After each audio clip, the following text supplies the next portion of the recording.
जय हिंद दोस्तों। आज हम जिस कंपनी का एनालिसिस करने वाले हैं उसका नाम है एक्सन कंस्ट्रक्शन इक्विपमेंट लिमिटेड। दोस्तों इस कंपनी की शुरुआत जो है वह 1995 पर विजय अग्रवाल जी ने की थी। उन्हें जो है इस क्षेत्र पर करीबन 50 साल से अधिक का जो है वह अनुभव था और उसके बाद जो है इन्होंने 1995 पर जो है इस कंपनी की जो है वह शुरुआत की और तब से यह कंपनी जो है वह लगातार ग्रोथ पर जो है वह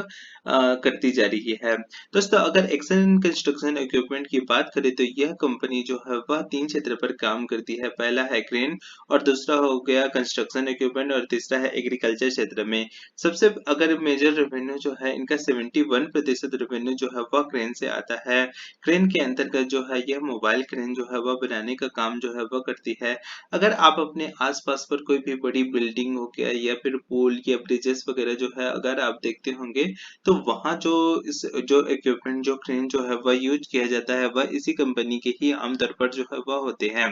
अगर हमारे देश में क्रेन सेगमेंट की बात करें तो इस पर जो है ज्यादा कंपनियां जो है वह इस क्षेत्र पर जो है वह काम नहीं करती है। 2 या 3 कंपनियां हैं जो इस क्षेत्र पर काम करती है और बाकी जो है हमें क्रेन के लिए जो है वह दूसरे देशों जैसे यूरोप हो गया वहां पर या फिर चाइना के ऊपर जो है वह निर्भर रहना पड़ता था। क्योंकि अगर हम दूसरे देशों से लेंगे जैसे यूरोप हो गया तो वहाँ के जो इक्विपमेंट देखेंगे तो वह काफ़ी ज़्यादा जो है वह अच्छे रहते हैं। लेकिन सबसे मेजर दिक्कत ये होती है कि वे बहुत ही ज़्यादा कॉस्टली हो जाते हैं क्योंकि दूसरे देश में इक्विपमेंट जो है उसे अगर आप अपने देश में इंपोर्ट करते हैं तो इंपोर्ट ड्यूटी वगैरह जो है हैंडलिंग ट्रांसपोर्टेशन इन सभी चीज़ों जो पर जो है वह खर्चा हो जाता है। इसके अलावा जो है जब आप कोई यूरोप वगैरह से जो है कोई भी क्रेन वगैरह जो है वह मंगवाते हैं और उस पर जो है कोई भी मेंटेनेंस का काम जब होता है, ठीक है, तो भी वह बहुत ज़्यादा कॉस्टली जो है वह हो जाता है। इस कारण से जो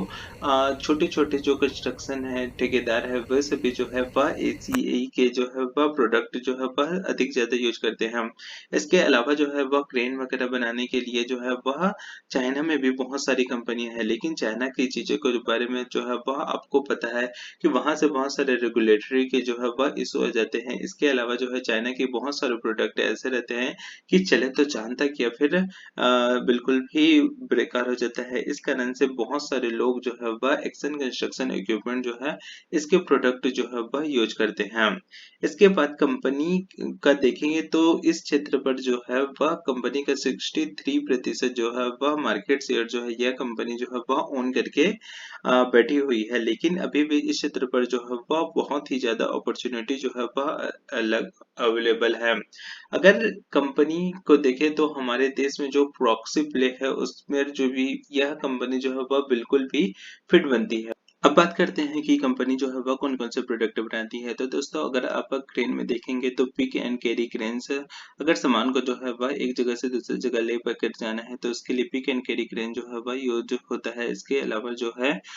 रॉली रोडर क्रेन्स जो है वह उसको वो भी बनाती है। इसके अलावा जो है वह सेल्फ इलेक्ट्रिक टावर क्रेन्स और कॉर्वेलर क्रेन्स, ट्रक क्रेन्स और टावर क्रेन्स इन सभी का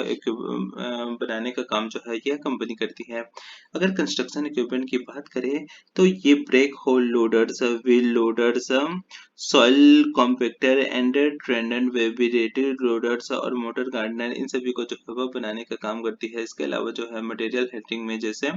कोई भी वेयर हाउस हो गया वहां पर जो सामान को एक जगह से दूसरी जगह लगाने में ले जाने का जो काम के लिए जो भी इक्विपमेंट यूज किए जाते हैं उसको भी बनाने का काम जो है वह करती है। और एग्रीकल्चर प्रोडक्ट इस पर जो है ट्रैक्टर हार्वेस्टर, रोटोवेटर और ट्रैक्टर कॉम्बेस्टर इन सभी को जो है वह बनाने का काम जो है यह कंपनी जो है वह करती है। अगर हमारे देश में जो बात करें कंपनी के फ्यूचर ग्रोथ के लिए तो हमारे देश पर अभी हाल ही में सेंट्रल ने पीएम गति शक्ति प्लान जो है वह उसकी घोषणा जो है वह की थी, जिसके तहत जो है वह 10,000 करोड़ का कैपिटल इन्वेस्टमेंट जो है वह किया जाएगा।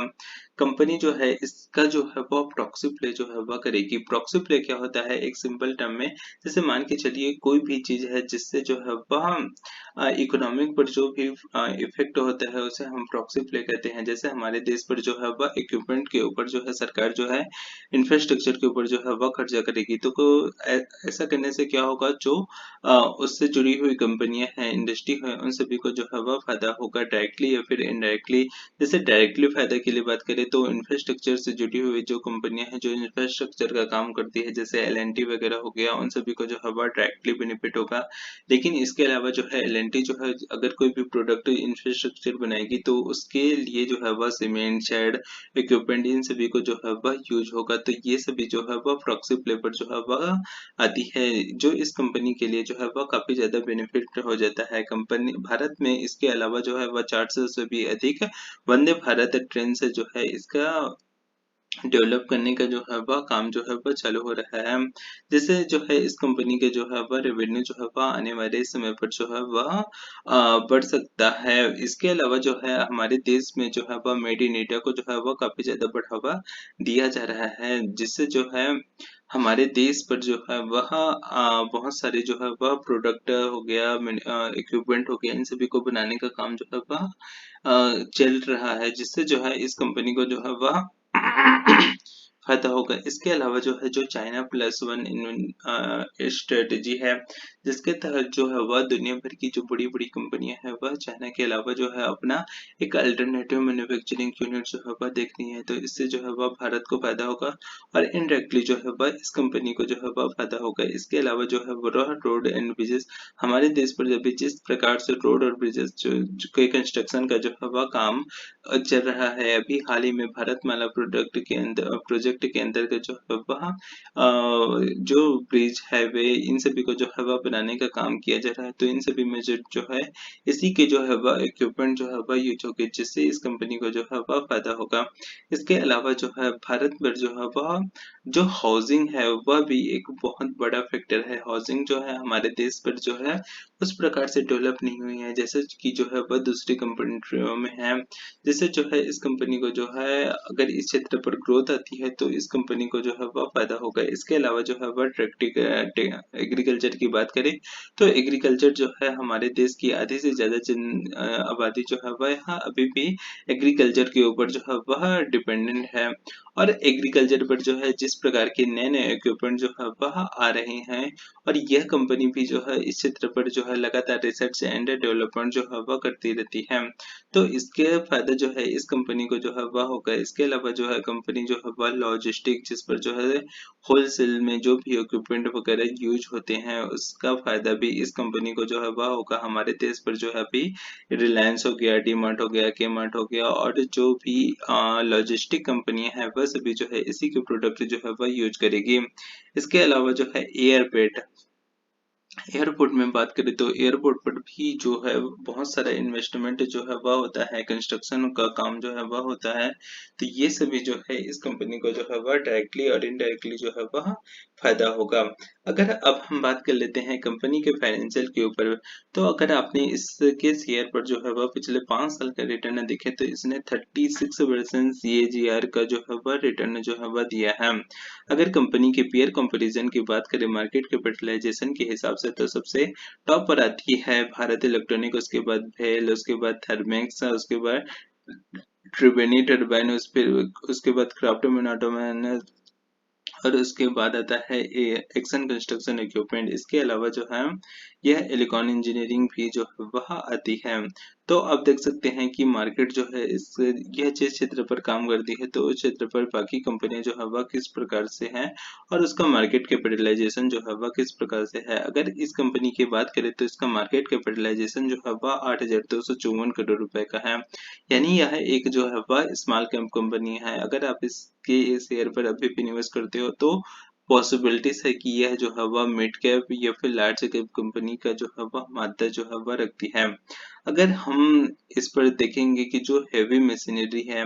जिसके अंतर्गत जो है वह बड़े बड़े मशीन इक्विपमेंट ये सभी आते हैं, उस पर जो है इसकी पेयर कंपैरिजन की बात करें तो इस पर बहुत सारी कंपनियां हैं, जैसे लार्सन एंड टुब्रो हो गया, एबीबी हो गया, सीजी पावर, बीएचईएल, थर्मेक्स, स्कॉट, कुबोटो लिमिटेड और लक्ष्मी मशीन। इसके बाद आता है एक्शन कंस्ट्रक्शन इक्विपमेंट का अगर हम क्रेन के क्षेत्र पर बात करें जिस पर जो है इस कंपनी की जो है वह एक्सपर्टीज है, तो इस क्षेत्र पर जो है वह इंडिया की दो ही कंपनियां हैं जो कि शेयर मार्केट पर लिस्टेड है। पहला है स्कॉट कुबोटा लिमिटेड और दूसरा है एक्सन कंस्ट्रक्शन इक्विपमेंट का। अगर स्कॉट की मार्केट कैपिटलाइजेशन की बात करें तो उसका 28,000 करोड़ रुपए है और एक्सन कंस्ट्रक्शन जो है वह रिलेटिवली जो है वह काफी ज्यादा सस्ती है, क्योंकि इसका मार्केट शेयर जो है वह 63% है। इसके अलावा जो है अगर आप कंज्यूमर लेवल में देखेंगे तो इसमें बहुत सारी कंपनियां हैं जिसके बारे में जो है आप के स्क्रीन पर जो है वह ओपन है, इसे आप जो है वह देख सकते हैं। अब बात कर लेते हैं कि कंपनी का जो है वह कहाँ से सबसे ज्यादा जो है वह पैसे कमाती है। तो दोस्तों अगर हम देखेंगे तो कंपनी का जो है वह मेजर रेवेन्यू और प्रॉफिट आता है वह है 70% क्रेन से, उसके बाद कंस्ट्रक्शन इक्विपमेंट से 11.6%, एग्रीकल्चर से 9.8 और मटेरियल हैंडलिंग से जो वेयर हाउस वगैरह में जो काम होते हैं उन सभी से जो है वह 7.8% का रेवेन्यू जो है वह आती है। अगर हमारे देश में बात करें तो यह जो है मेनली 93.3% रेवेन्यू भारत से आता है और बाकी रेवेन्यू जो है वह 6.7% दूसरे देशों से आता है। तो अगर आप देखेंगे तो दूसरे देशों से कंपनी को जो है वह कुछ खास मुनाफा जो है वह नहीं होता, क्योंकि कंपनी जो है वह 30 से ज्यादा कंट्री में जो है वह काम करती है और हर कंपनी में जो भी रेगुलेटरी इशू है तो ये जो है इस कंपनी के लिए जो है वह पॉजिटिव और नेगेटिव जो है वह दोनों हो जाते हैं। अगर इसके अलावा जो है हम कस्टमर सेगमेंट की बात करें तो इसका मेजर जो कस्टमर है वह है कंस्ट्रक्शन का और दूसरा है एग्रीकल्चर का, क्योंकि कंस्ट्रक्शन के अंतर्गत जो है या क्रेन वगैरह हो गया और जो भी प्रोडक्ट बनाती है वो मेनली कंस्ट्रक्शन पर ही यूज होते हैं और कुछ प्रोडक्ट जो है वो वेयर हाउस में यूज होते हैं और उसके अलावा जो है वह एग्रीकल्चर से जुड़ी हुई प्रोडक्ट जो है वह बनाती है। तो इस प्रकार आप देख सकते हैं कि अगर हमारे देश में जो है कंस्ट्रक्शन है वह उस पर जो है वह स्लो डाउन आता है तो उसका डायरेक्टली और इनडायरेक्टली इम्पैक्ट जो डायरेक्टली इम्पैक्ट जो है वह इस कंपनी को जो है वह होगा। अगर कंस्ट्रक्शन के क्षेत्र पर जो है अगर वह ग्रोथ रहती है तो यह कंपनी के लिए जो है वह काफी ज्यादा अच्छी बात हो जाती है और एग्रीकल्चर जो है उस पर जो है कंपनी का 12.2% रेवेन्यू आता है। कंपनी जो है इस क्षेत्र पर जो है वह और भी ज्यादा एग्रेसिवली एक्सपांसन जो है वह कर सकती है, क्योंकि इस क्षेत्र पर जो है वह अपॉर्चुनिटी जो है बहुत ज्यादा अधिक है। अगर हम प्रॉफिट वाइज देखेंगे तो कंपनी का करीबन 80% रेवेन्यू जो है वह क्रेन से आता है, जो कि कंपनी को जो है वह प्रॉफिट के लिए ओवर डिपेंड जो है वह बना देता है। उसके बाद कंस्ट्रक्शन इक्विपमेंट से 9.7 और मटेरियल हेडिंग से 8.6% रेवेन्यू जो है वह आता है। दोस्तों आपको यह वीडियो कैसा लगा कमेंट करके जरूर बताइएगा और अभी तक आपने मेरे चैनल को सब्सक्राइब नहीं किया तो सब्सक्राइब कर ले। अगर आप एक अच्छा डीमैट अकाउंट की तलाश कर रहे हैं तो आप कोटक सिक्योरिटी के साथ जो है अपना खाता खोल सकते हैं। इस पर जो है आपको खाता जो है वो बिल्कुल फ्री है। इसके अलावा जो है पर डिलीवरी इंटरडे इन सभी पर जो है अगर आप बिलो 30 है तो आपको कोई भी चार्ज जो है वह नहीं देने हैं। वीडियो को पूरा देखने के और हमारे साथ बने रखने के लिए धन्यवाद।